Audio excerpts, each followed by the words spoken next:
নীরব এলাকায় অযথা হর্ন বাজালে আইন অনুযায়ী সর্বোচ্চ 10,000 টাকা জরিমানা ও 3 মাসের জেলের বিধান রয়েছে, কিন্তু প্রাথমিকভাবে বড় গাড়ির জন্য 2,500 এবং মোটরসাইকেলের জন্য 1,000 টাকা জরিমানা হবে বলে জানিয়েছে ডিএমপির অতিরিক্ত পুলিশ কমিশনার মোহাম্মদ সরোয়ার। 25শে জানুয়ারি সকালে হযরত শাহজালাল আন্তর্জাতিক বিমানবন্দর এলাকায় অযথা হর্ন বাজানোর নিরুৎসাহিতকরণ কর্মসূচিতে অংশ নিয়ে তিনি এসব কথা বলেন।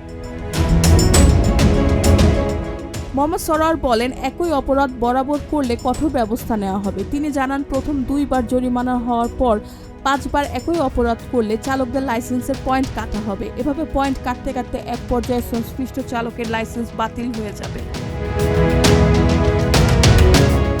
নীরব এলাকায় হর্ন বাজানোর বিরুদ্ধে অভিযানের তথ্য তুলে ধরে তিনি বলেন, গত 1.5 মাসে নীরব এলাকাগুলোতে হর্ন বাজানোর দায়ে প্রায় 9,000 মামলা করা হয়েছে।